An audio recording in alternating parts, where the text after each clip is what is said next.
सामने एक ऐसी महिला खड़ी थी जिसके कोमल गाल पर थप्पड़ पड़ा था, जिसके बाल खींचे गए थे, जिसे जबरन सड़क पर घसीटा गया था। फिर भी वो एक मूर्ति की तरह शांत खड़ी थी, न कोई चीख न कोई आंसू। इंस्पेक्टर प्रोसेनजित सोच रहा था, थाने पहुंचते ही देखता हूँ इस जिद्दी और घमंडी औरत का इलाज कैसे किया जाए। ये सिर्फ गुस्सा नहीं था, ये वो गुस्सा था जो अंदर ही अंदर सुलग रहा था। चौकी इंचार्ज इंस्पेक्टर हंसते हुए बोला, अब इसकी जबान भी चलने लगी है, चलो थाने देखेंगे कितनी चलती है इसकी जबान। थाने में घुसते इंस्पेक्टर जोर से चिल्लाया, ओए कहाँ गए सब, चाय पानी लगाओ जल्दी, आज एक खास माल आया है। बरनाली सिंह अब भी कुछ नहीं बोली, बस थाने की दीवारों को देखती रही। वो देख रही थी कि ये लोग उन निरीह लोगों के साथ कैसा व्यवहार करते हैं जो कभी आवाज नहीं उठाते। तभी एक कांस्टेबल इंस्पेक्टर प्रोसेनजित की ओर झुककर फुसफुसाया, क्या केस है सर? इंस्पेक्टर ने हंसते हुए कहा, अरे कुछ भी नहीं, स्पीड ब्रेक करो या हेलमेट का बहाना मारो, जो मन हो लिख दो, बस अनबर करना है और इसका घमंड तोड़ना है, ज्यादा सवाल मत कर। बरनाली सब कुछ सुन रही थी, लेकिन उसकी आंखें अब भी चुप थीं। मनो वो चाहती थी कि पुलिस की ये गिरावट खुद उनके ही मुंह से उजागर हो। इंस्पेक्टर कुर्सी पर बैठा, हाथ में पेन लिया और टेबल पर घुमाने लगा। फिर बरनाली की ओर देखकर पूछा, नाम क्या है, कहाँ रहती है, किसकी बेटी है? बरनाली चुप रही। फिर इंस्पेक्टर बोला, सुनाई नहीं देता, नाम क्या है तेरा? लेकिन बरनाली की चुप्पी अब भी पत्थर की दीवार जैसी अड़िग। तभी इंस्पेक्टर ने जोर से मेज पर हाथ मारा, इतनी जोर से कि आवाज पूरे थाने में गूंज उठी। फिर गुस्से से चिल्लाया, सुनाई नहीं देता,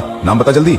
बरनाली ने मुंह घुमाकर शांत स्वर में उत्तर दिया, जी सुमिता शर्मा। इंस्पेक्टर उसके चेहरे की ओर देखकर हंसते हुए बोला, हो बड़ी चालाक लड़की है तू, झूठ बोलने में तुझे खासा तजुर्बा है, लेकिन याद रख ज्यादा होशियारी महंगी पड़ती है, एक भी गलती की तो पछताने का मौका तक नहीं मिलेगा। फिर बरनाली सिंह को जबरदस्ती उस सड़ी हुई हवालात में डाल दिया गया जहाँ पहले से 2 कैदी मौजूद थे। उनमें से एक कैदी ने बरनाली की ओर देखते हुए पूछा, बहन तूने क्या गुनाह